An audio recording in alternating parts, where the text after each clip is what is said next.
Hi, I'm Femi OK, and you're in the stream. Today, essential or extreme? We tap into the debate over labelling potentially harmful content with alerts that are known as trigger warnings.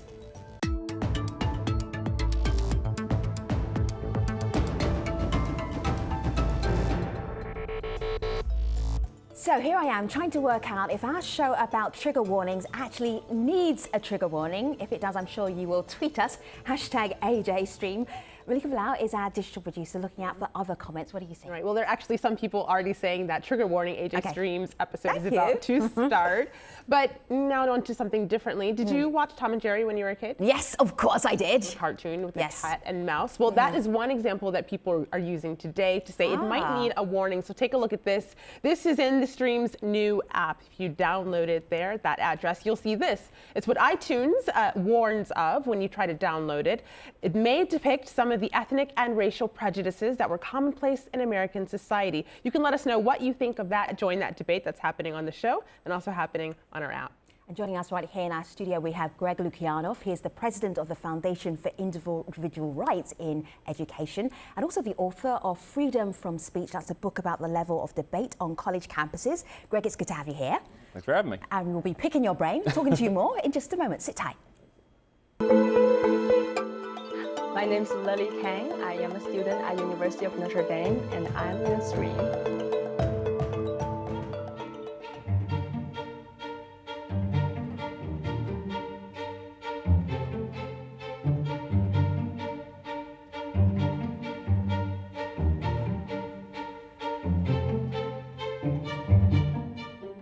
Should trigger warnings like the ones that we just showed you be extended to college readings and discussions? That's what some students actually want. And they're having this conversation on campuses across the United States. Take a look at our map. So we're looking at campuses from New York to California, Ohio, and many more states besides those. So do trigger warnings have a place in academia or society at large? And should a line be drawn? To help us talk about this, we're joined by Angus Johnston, a professor of history at Hostos Community College in New York, who uses trigger warnings in his classes. Jill Filipovich is a senior political writer at cosmopolitan.com and a critic of trigger warnings. And in New Jersey, Philip Wythe is a student at the Rutgers University who has called for the use of trigger warnings. So welcome everybody, good to have you here in the stream mix. Let me start by showing you a couple of headlines here. And if you read around the headlines, it looks like quite an extreme story. So we're looking at a couple of headlines here, some pushback obviously. Philip, let's get to the nitty-gritty of this. So you're a literature student, you're sitting in class, and there was a time where you felt I really could have done with an alert knowing that this material was coming up. Tell us about that moment so we actually understand why some people are asking for there to be warnings in school, in colleges. Right. So one experience I had was I was taking a 20th century literature course reading a Flannery O'Connor novel called Wise Blood. It's an excellent novel, but there's this one scene where the main character is trying to purge themselves of all these existential sins by binding themselves in this barbed wire. They gouge their eyes out. It's very detailed, very explicit. Obviously, there's literary merit in it. However, I have obsessive compulsive disorder and general anxiety disorder. So when I heard this moment in the class when we discussed it, one of the problems I had right away was I couldn't stop thinking about this moment, replaying in my head over and over again what it would feel like if I gouged my eyes out, if my eyes were kind of seeping down my head from this acid I put on them or bound my body. So it was something that I couldn't get away from because it was suddenly thrust onto me in the classroom. Did you have that conversation with your lecturer, with your professor after that lesson? At first I didn't. However, this was actually right before I wrote the original column. So after, over time, I slowly kind of came to understand maybe I should approach my professors with this. And eventually what I did was I discussed with other professors what are solutions that we can create to just make sure students are aware that we're going to be reading these passages out loud during class. Angus, did anything go wrong in that situation, in Philip's situation? How on earth was his professor supposed to know that Philip was suffering from OCD? Well, I don't think a professor can necessarily know in advance, which is why I think giving a sort of a general heads up to the students at the beginning of the semester is a good idea. What I do in my classes is I let the students know that we're going to be talking about some stuff which may be emotionally challenging or psychologically difficult. So Angus, say I'm at the beginning of the semester, I'm in your class, and you address your class. How would you address your class? Well, so what I would say is again that we may have some of these issues come up, and that if you know that you have particular triggers, if you know that there's something that is likely to be challenging for you, like this was for Philip, let me know in advance, and I can give you a heads up, and we can talk about it individually. Okay. Greg? Well, I mean, my primary concern about it, and of course, part of the heat of this debate is as soon as you say that there's a problem with trigger warnings, some people will say, "Oh, that's monstrous and incompassionate of you." Yeah. But you have to understand, I come from the perspective of defending professors' and students' rights, free speech rights, and academic freedom rights on campus for a good 14 years now.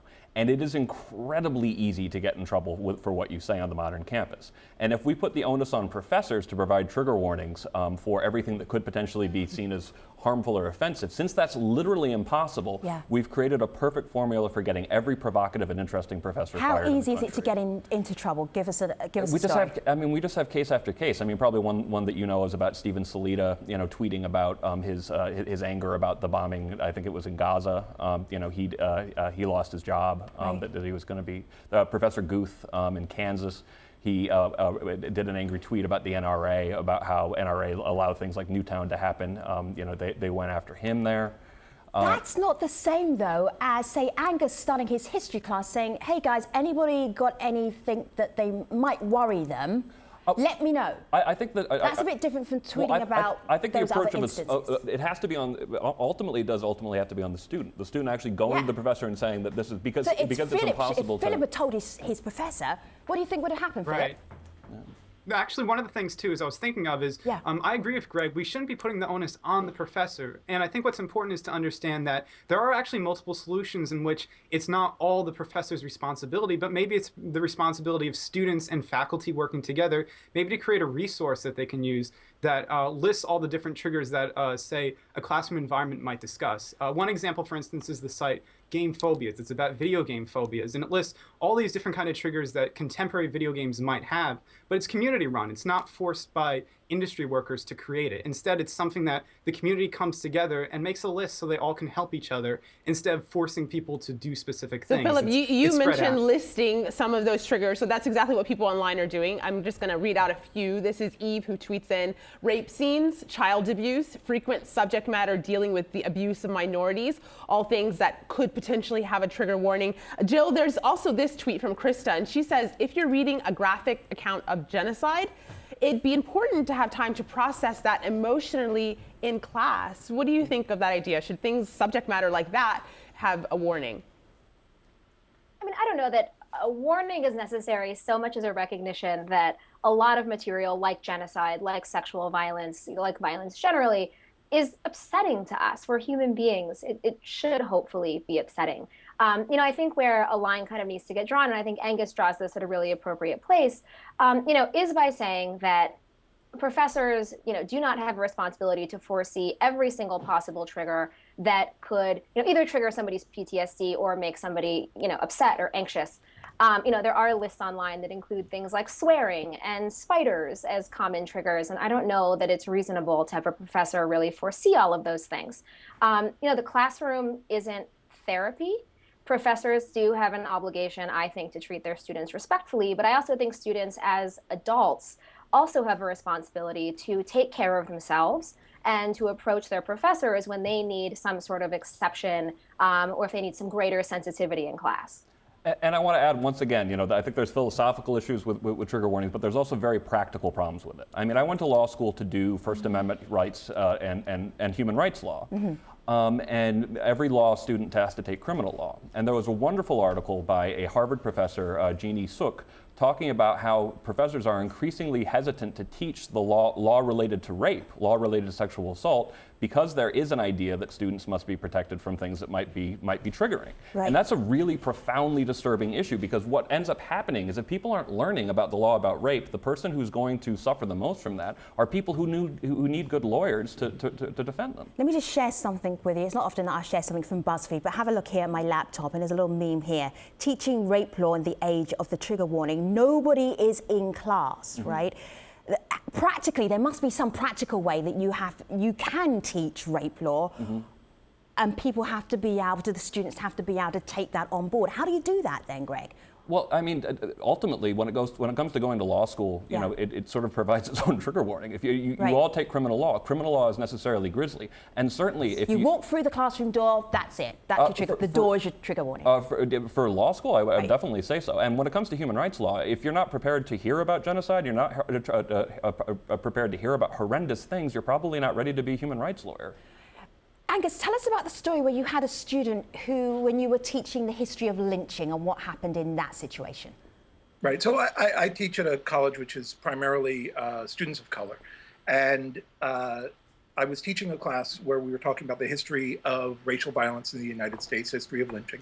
And I had a student come up to me after class, an African-American woman, and what she said was that she had really appreciated the conversation. She had learned a lot of stuff that she hadn't ever heard before, but that there had been a moment in the middle of the class where she had felt like she needed to clear her head a little bit, like she needed to step outside. But she hadn't, because she hadn't known whether that would have been okay with me. She hadn't known whether I would have been offended or whether she would have been penalized in some way. And of course, I never would have penalized her in any way for doing something like that, but other professors might. And I think one of the things that comes up here is that a reason why professors need to make their standards explicit at the beginning of the semester and the beginning of the class is that professors' standards are going to be different. And so when you say, well, students should just go up to the professor and tell them what's going on and tell them what their issues are, there's a good chance that if you do that with the wrong professor, that it's going to go badly, and it could wind up having a negative effect on your grade. So Angus, do you feel qualified to actually cope with any of your students' distressing, traumatized past? They can come up and they could tell you horrendous things that have happened to them, particularly if you're teaching history. Do you feel qualified to actually deal with that? Well, I may not be qualified to deal with it in some circumstances, but the reality is I would rather know than not know. If I have a student who has lost a child and I'm talking about the murder of Emmett Till, I would want to know that that's part of my audience is, rather than not have that information. Right, and Emmett Till was a young African-American man who was lynched in the 1950s, and his body was mutilated. It's an important story to tell. Yeah. But it's a story that, in order to tell it, it is grisly. Yeah. Malika. Well, Philip, there's a question here I'm going to pose to you. This first part you talked about a little bit. Bianca says trigger warnings are very subjective. But the second part is what I'd like you to answer. She says different people are triggered by different things. So where would the line be, and who decides? That's a very interesting question. It's one that's constantly come up. And I think the main problem is, first off, we don't have a solid definition of what a trigger is or isn't. And this comes into a lot of different discourses of looking at feminist issues, looking at issues of mental illness. No one really can decide what it means to be triggered and what it means to have a trigger warning in the first place. Why not, Philip? I think one of the problems Philip, is that... Why not? I mean, it's so important. You explained to us why it was so important. Why can't you come up with a definition? Why is there not a good definition? Well, I know personally for me, I can come up with one. It's very simple. It's focusing on the mental, it's the idea that a trigger is a trigger trauma, that's something related to psychological responses from traumatic experiences. Right. And from therefore, a trigger warning should be based on this material might cause that reaction. But I think part of it is that it's been overused all over the internet to mean things that might not be a traumatic, post-traumatic stress disorder related reaction, but it might be something along the lines of, this made me personally feel uncomfortable, therefore this should have this warning. And it's been muddled that way. That's true, because remember, Angus told us about his African-American student, and she is African-American, so there's certain history that goes along with that. I'm assuming that at no point in her history was anybody lynched, but she was really uncomfortable with that particular class. Let me show you something here. Some of the modern day usage of the word trigger warning comes from the feminist movement. So I want to show you something from a feminist who is called Christina Hoff Sommers. She's from the American Enterprise Institute, and that's a conservative think tank. I will let her take the story from here. At a recent feminist conference in London, the attendees were advised not to clap their hands. Clapping, it seems, could trigger anxiety in the speakers and the participants. So instead, the audience was urged to express approval with something called feminist jazz hands.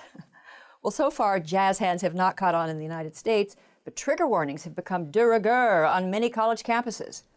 Well, what? So, Jill, there's this idea that maybe, where do you draw the line? What Philip said makes perfect sense, but feminist jazz hands, it almost sounds like a satire, but it actually really happened. Do you think we've gone too far with this need to kind of protect some people who obviously have had trauma in their life? Sure. I mean, I agree that feminist jazz hands sounds awfully silly. And just want to clarify that Christina Hoff Sommers is a professional anti-feminist, not a feminist activist or a representative at all of the feminist movement. I wrote and edited a feminist blog for years, in the sort of early to mid 2000s, and I used trigger warnings in that space. And I used them because our audience, which was primarily women, and a lot of women that had survived traumatic events like sexual violence in particular, had asked, can you please implement trigger warnings if, for example, you're writing a post that is a snarky headline and then midway through there's this like graphic description of rape that I didn't know was coming, and I'm reading this at my desk in the middle of the day, and I don't want to have, this sort of shock and meltdown. And that to me seemed totally appropriate in that space, and I did that. A point where I sort of started to feel like, okay, maybe this is getting a little bit out of hand, was I had another post years later that said something made me want to barf. And one of the first comments was, can you please have a trigger warning for eating disorders? And that was the point where I was kind of thinking, I do think that some requests for trigger warnings are legitimate, come from a place of wanting to protect people with psychological issues. I think a lot of other ones are very performative and are very much more about establishing oneself as the most feminist in the room, or the most socially judged, or the most social justice oriented, or the most sensitive. And that I think can kind of, bite the feminist movement in the butt a little bit. Okay. Well, Greg, I just want to pull up a couple of things that people are listening to this conversation, and this is what they have to add to it. So this is a tweet from JR. He says, I have PTSD from combat, yet you'll never hear me whining about trigger warnings. And he goes on to say, when you reward a behavior, you get more of it. When society rewards every person claiming victimhood, they multiply. And because we have so many people on this line of thinking, Greg, I want you to have a listen to this from Jason. He's a student. Okay. My name is Jason Garshfield. I am a third-year student at UC Santa Barbara, and I believe that trigger warnings in academia are both unnecessary and counterproductive. Trigger warnings undermine the very foundation of the liberal university. To challenge deeply held beliefs and to make students uncomfortable is inherent to teaching critical thinking. I believe we all implicitly agreed to this when we decided to come to college. Trigger warnings demean me as a student, and they demean my generation. So really strong words there. Yeah. Well, I mean, my big concern about trigger warnings is we're already making it difficult to talk along lines of differences. And I think we're coming up with more and more mechanisms to make it difficult to talk along lines of differences. And when Jill spoke earlier about the idea of, the polarization around this issue, part of it is because, like a lot of things in the culture war, we're telling different stories to each other. And one will talk about the most sympathetic application of trigger warnings in one case, but then, I'll hear from professors, and this is a real story. A professor told me that he got chastised by a student for not providing a trigger warning before a discussion of Pavlov's dog in a psychology class because that was animal cruelty. Wow. So how on earth are you supposed to interact in an environment where there's that much, when it's that easy to always say the wrong thing? So what you're saying is that professors need to be protected because student speech can be so hostile to them that they can't handle it. I mean, the thing is, if you're going to be a faculty member, if you're going to teach at a college, you need to be prepared for the fact that sometimes students are going to say things that you disagree with, are going to criticize your teaching in ways that you disagree with. And that comes with the territory.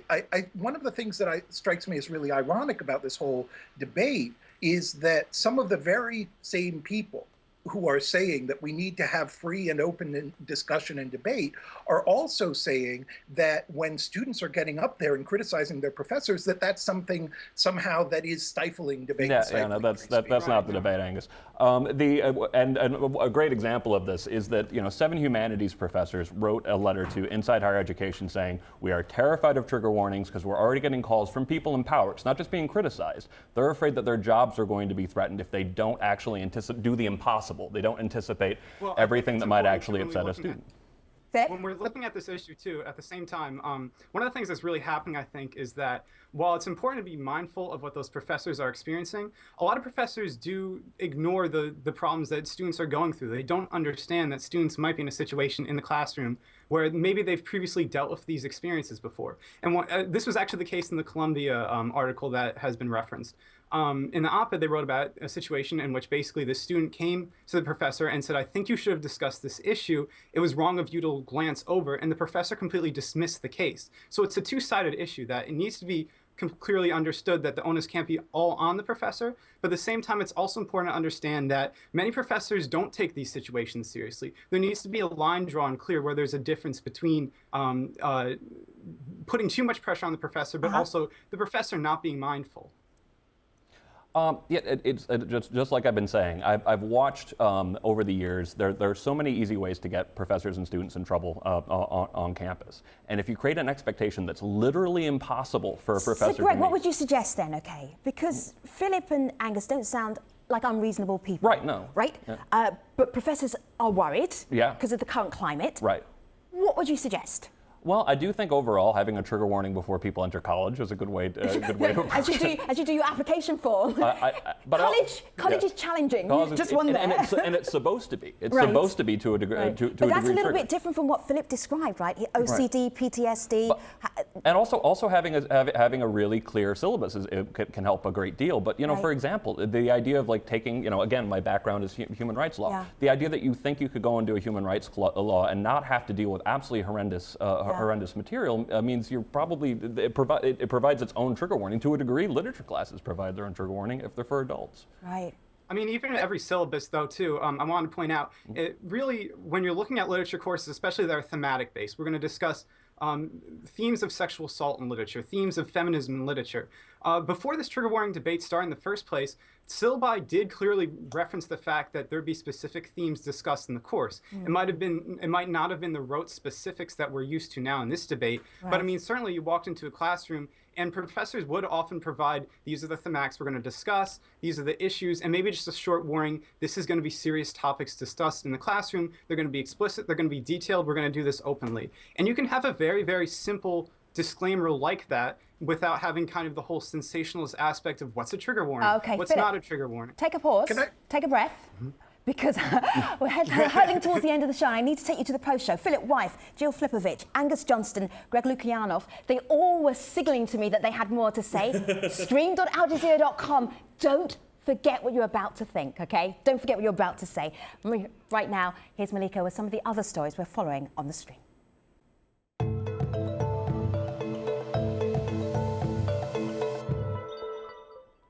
We start with a story that came from you. MBA graduate Zishan Ali Khan applied for a job with a diamond export company, only to allegedly be turned away because he's Muslim. Ali posted this rejection letter on Facebook, which stated, "We regret to inform you that we hire only non-Muslim candidates." Many supported Khan online. Prasanna tweets, "Khan has been wronged. The private sector shouldn't have reservations against Muslims." But others said non-Muslims face this as well. Salman tweets, "Happens across the religious divide. The point is to fight discrimination." Well, next to California, where images of an oil pipeline spill are spreading online. The spill off the coast of Santa Barbara may have dumped up to 400,000 liters in the area, prompting officials to declare a state of emergency. Well, local reporters shared images like these of the cleanup efforts, and others online were saddened by the spill. Oscar tweets, "Refugio is a hometown beach. I am so upset." And finally, to Australia, where citizens are mocking the Prime Minister's response to the Rohingya migrant crisis. Have a look. Will you be offering resettlement to any of these families? Nope. Nope. Well, after the comments captured there by the Sydney Morning Herald, Twitter erupted with memes like this. Natalie tweets, "Wow, Tony Abbott's attempt at compassion for desperate people, sickening. He doesn't speak for me." Well, we'll take a look at the Southeast Asia migrant crisis on Monday's show, so start sending us your thoughts with hashtag AJStream. Femi? And on Monday, it will be Malika and Omar who will be running the show. I'm off to the Oslo Freedom Forum. Until then, we'll see you online. Take care.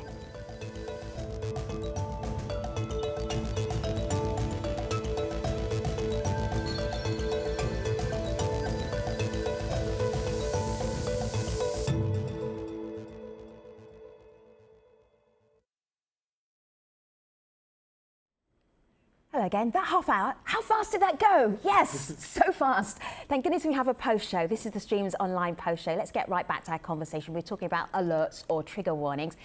Philip, you were in mid-sentence, then Angus wanted to say something, then Greg was giving me the laser eye. So let's revisit that. Philip, finish your thought. What did you want to say? Yeah, sure. So actually, I wanted to mention one of the things really we've seen is that professors are willing to accommodate these things before it became such a polarized, stifled political issue. They were willing in certain small ways to maybe come to the table and discuss these things. I do actually think that part of the problem is that, of course, we do have this situation where things are so polarized. If, like Jill was saying, if you critique these things, that makes you somehow a total antagonist. And that's not the case. There are certainly things that should be discussed that are problems we're seeing. But at the same time, it's important really to understand that there are multiple solutions that we can come to the table and discuss. It's not a situation where it's one or all take all. And we really do need more of a conversation we're seeing instead of just fighting back and forth. So Angus, I want to run something by you. This is from Latoya. She is a self-described feminist. She's also a former Stream team member. She writes, "As a feminist, I'm actually really conflicted over the use of trigger warnings. They have their uses, but if there are warnings on most things, it dilutes the intended purpose and people start tuning them out." Do you think that there could be the fear of that happening even in your classes? I think absolutely. I may be about to lose my connection, by the way. But I think it's absolutely a danger, and that's why you shouldn't have this sort of a rote, generic trigger warning. I think that in a lot of ways that can be worse than nothing at all. I think that what is called for here is an actual engagement between individuals, where the faculty member and the students are connecting with each other as human beings who understand each other and understand that we're all bringing our own backgrounds and our own experiences into the classroom. When you're doing that, I think the chances that students are going to get upset because one particular thing wasn't trigger warned are very, very remote.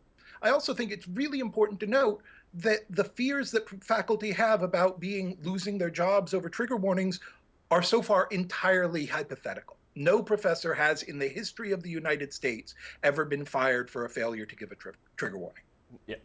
And that's true, and that's one that we know of, and not yet. This is a really new debate when it comes to how prominent this is. That letter by 7 professors saying that they're afraid that they'll be fired for not using trigger warnings was only about a year ago.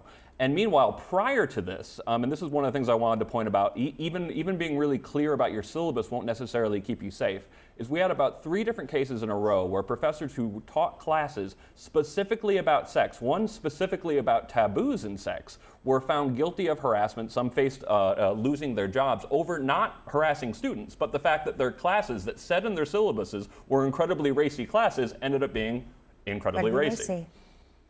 But is that just saying something about the age that we're living in or American universities today? Because that. Oh, but you have to see it all in context, though. Yeah. And I think that we've created, as I said, I think we've created too many mechanisms that make it too easy to say the wrong thing. And I think that that in some levels, we have to be really cautious about that. When ultimately, we don't want to have a situation where people are walking on eggshells. We don't want to create a situation where people are afraid to say what they sincerely believe. Is it censorship yet, or is it just people just? This could be seen as students being incredibly empowered. Right. Well, I mean, I see plenty of censorship. I'm not saying that trigger warnings are censoring, but I do think that ultimately, you know, if you create a situation where people are too nervous to actually be honest about and candid about their feelings, I think that works to the detriment of the marketplace of ideas and to people actually getting to know each other on a personal level.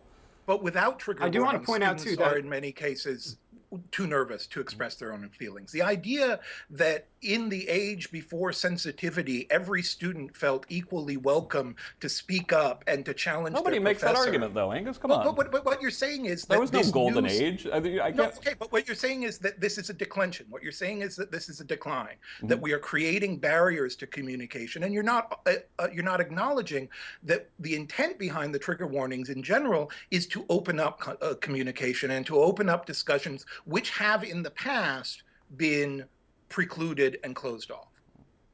That's true, Angus definitely, is right, especially because if we look at the situation, if we look at really what's going on right now, it's these are things that have been happening over a long period of time. People have had concerns about these things, raised them in the underground of different kind of internet spheres, and asked, what are changes that we can make? What are changes that we can do to make things better? Maybe this is just the baby steps and this argument will die eventually. But at the same time, I think that this is raising important questions of mental health in the classroom, of professors being sensitive to issues in the classroom, and maybe that there's problems with the actual implementation of certain trigger warnings in different ways. I think it's important to understand that there are problems that need to be critiqued, but at the same time, it's also important to remember, like Angus is saying, that this is not a situation where this popped out of the blue. This is the buildup of social, cultural, and political concerns that have really been mounting for a very long time. Jill, what did you want to add?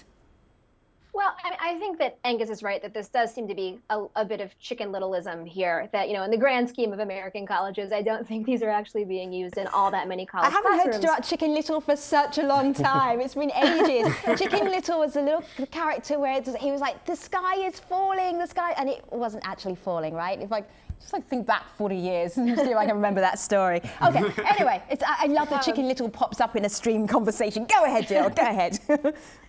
So, you know, I do think some of these concerns are overstated in terms of how they're actually being implemented now. You know, that said, Phil points out that, you know, these did kind of originate in online spaces. And I think if you spend a lot of time in feminist and social justice online spaces, and I do, a lot of us have observed the trigger warnings and, content warnings getting, in my opinion, kind of extreme and a little bit out of control. And I think that's where a lot of this fear is coming from. And for me personally, especially in, a literature or history classroom, to see trigger warnings and the kind of things they're usually applied to, which is the experiences of women, the experiences of people of color, the experiences of people who grew up in colonized countries, people that are already marginalized, to have their experiences tagged as, inherently traumatic, inherently triggering, increasingly separate from the kind of standard cultural canon, that to me kind of reifies some really damaging narratives about the way that women's lives and the lives of people of color function.